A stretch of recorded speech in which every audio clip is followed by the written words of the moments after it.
Thanks बोलना चाहूँगी कि आपने मेरे वार्ड में बहुत कोऑपरेट किया है, बहुत अच्छी सफाई हो रही है, थैंक्स अ लॉट। बहुत बढ़िया। ऐसा ही सब बहुत साथ दिए इन्होंने मेरा, लेकिन मुझे जो समस्याएं आ रही हैं, जो पार्क हैं हमारे जिनको भी दिए हुए वो प्रॉपर काम नहीं हो रहा है उससे, मतलब जिनको भी बहुत दिए हुए हैं वो प्रॉपर काम नहीं हो रहा है। अगर जिस पार्क में काम हो रहा है वहाँ के लोग उन्हें परेशान कर काम करने नहीं दे रहे, तो उसके लिए कमेटी के यहाँ से मुझे स्टाफ चाहिए। जो लोग वहाँ काम नहीं करने दे रहे उनको एक बार बोला जाए, ठीक है। और अनाज मंडी एरिया CSA साहब,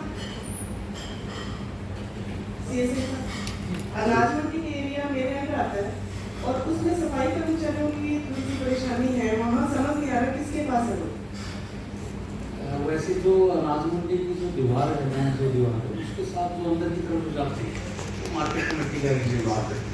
और जैसे मैं पार्षद महोदय जी ने 20 वार्ड के समस्या रखी थी अपने सिंह चौक से अपने कबीर चौक तक, उसका एक साइड का जो एरिया है नगर परिषद के पास है, सेकंड जो अपोजिट है वो अनाज मंडी के पास है। तो वो करेगा कौन? मतलब यहाँ का एरिया मेरे पास है, सामने एक मार्केट कमेटी के पास। वैसे तो मार्केट कमेटी के अलग अप्लाई है, बाकी ये तालमेल मिलाने की CSI साहब कोई दूसरी इसी तरह की एक समस्या थी रेलवे की। रेलवे के अंदर से वो कूड़ा उठ गया था, जब रेलवे का ठेकेदार आ गए वो बार मेरे पास फोन कर रहे, चीफ साहब से बात करी मैंने, वहाँ चेक कराया तो वो रेलवे का भी ऐसा एरिया जिसमें ट्राली जा ही ना सके। वो ठेकेदारों से मैंने रिक्वेस्ट करी, मैं कहा यार बाहर निकलवाओ, कहा बाहर उठा के फिर रखवाया पूरा। तो इस तरह की दिक्कत है, ये अपना एरिया नहीं है लेकिन फिर भी अपना शहर में सफाई हमने करनी है, वो कराएंगे। चीफ साहब उनसे तालमेल मिला के कराओगे। हाँ हो जाएगा। हमारी कॉलोनी है, जो एरियाज है उसमें छोटे घर है, 40-40 गज के घर है, वहाँ लोग घर के बाहर ही चारा डाल देते हैं जिस कारण गायें इकट्ठी हो जाती है। तो कमेटी की तरफ से एक कोई नोटिस वहाँ जाए कि यहाँ चारा ना डाला जाए और गौशाला की तरफ से गाड़ियाँ आए और वहाँ चारा डाला जाए। तो उसके लिए नहीं डाल कोई नहीं बनेगी, वो अपने घर के पास से पार्क के बाहर चारा डाल दिया जाता है और वहीं गाय इकट्ठी हो जाती हैं, छोटे बच्चे हैं, वहीं पे उन्हीं का नुकसान है। वो कमेटी की तरफ से एक्शन लिया जाए कि वहाँ चारा काटना जाए, चाहे एक अनाउंसमेंट करवा दी जाए, उसके बाद हम संभाल लेंगे। अगर डायरेक्ट हम बोलते हैं तो वो लोग हमें हमारे साथ नहीं देते हैं। और वहाँ एक सीब्लॉक में सीनियर सिटीजन लोग हैं, जैसे उन्होंने एक ग्रुप बनाया हुआ है, तो एक पार्क है, वो पार्क मौके पे तो तुलसी पार्क के नाम से जाना जा रहा है।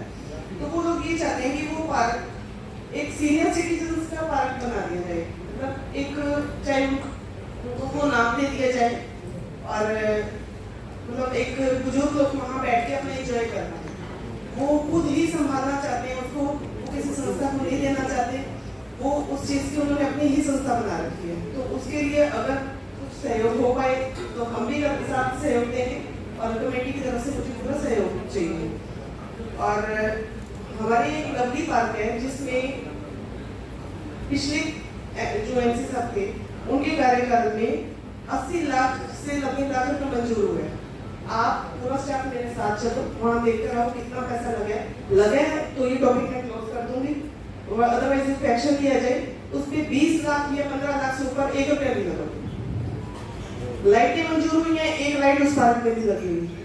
आज हम क्या, अगर उस यहाँ कागजों में तो वहाँ मंजूर हुआ पड़ा है, पेमेंट हुई पड़ी है, अब हम कैसे मांगे उस पार्क के पैसे? वहाँ कुछ काम ही नहीं होगा, वो चेक करवाया जाए।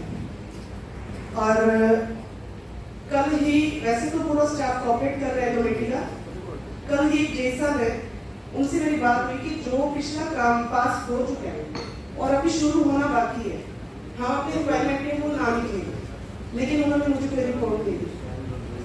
तो जैसा को भी पता है कि उन्होंने ये हरकत की है और मुझे भी पता है, मैं नाम नहीं लेना चाहूँगी, तो प्लीज़ ध्यान रखें जो हम कह रहे हैं। हमने एक ही छत के नीचे रहना है 5 साल, तो आपस में बना कर रखेंगे तो ठीक रहेगा। सही है, बिल्कुल ये सही है, सही है। तो एक घर में हम इतनी लड़ाइयाँ करके नहीं रह सकते। चलो ठीक है, उन्होंने मुझे सही है, आपके साथ कौन सी गली आपको पूछनी है? मेरे वार्ड में 100 गलियां हैं, मैं कौन कौन सी गली का बताऊं? आप ये बताओ 31 नंबर वार्ड का कौन सा काम मंजूर हुआ पड़ा है, कौन सा शुरू होने वाला है, वो हम अपने रिक्वायरमेंट में नहीं लिखेंगे। तो उनको थोड़ा सा चेक करा। हाँ जी, चेक करवाओ जो काम। दूसरा ये जितने भी हमने काम लिए हैं उसके अलावा वार्ड की सब चेक करेंगे कि इस वार्ड में कितने काम हो चुके हैं, कितने बाकी है, ये सारे आपके पास कराएंगे हम, एक एक करके टेंडर लगाएंगे। ये जितने भी आपने अपने वार्डों के काम दिए सभी को रेजोल्यूशन में चढ़ा के पास करेंगे। उसके बाद देख लेंगे किसका किसका प्रायोरिटी बेस पे उनके काम लगातार कराएंगे, पास करे करवा देना।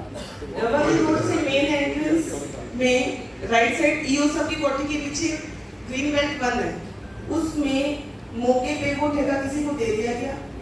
किस चीज का ठेका? मतलब जो गोद दे दिया गया वो पार्क ग्रीन बेल्ट बंद किसी को गोद दी हुई है, लेकिन उसमें कुछ काम नहीं हो रहा। झोपड़ियां हैं वहाँ, वो भी एक बार चेक करवा दो, वो झोपड़ियां वहाँ से उठवा दो, बहुत बुरा हाल है वहाँ।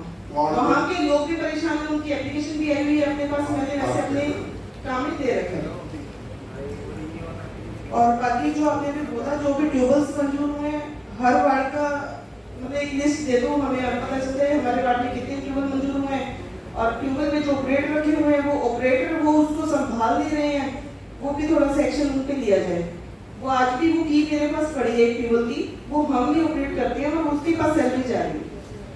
पब्लिक हेल्थ टेंडर में ये बात वो सर आप कुछ तो या तो हमें दे दो तो पब्लिक हेल्थ नहीं, उसका कर्मचारी आप टेंडर कर देंगे नहीं, आप चेक करिए उसका कर्मचारी देखेंगे। और बाकी एकता नगर में पीने का पानी बिल्कुल भी नहीं आ रहा है। गरीब लोग हैं, दिहाड़ी पे जाते हैं, सुबह जाते हैं, शाम को आकर वो लेडीज थकी हारी 2-2 किलोमीटर दूर जाकर वो पानी भरने जाती हैं। मंडी की बाहर जो टैक्स लगी होती है उनमें से अगर वो भी कोई देना चाहे तो वो पानी मिलता है, अदरवाइज उनको पानी नहीं मिलता, तो उसका समाधान करवाया जाए। उसमें पाइपलाइन तो एमएलए इलेक्शन में कायदा साहब ने करवा दी थी, लेकिन पानी शुरू नहीं हुआ है वहाँ।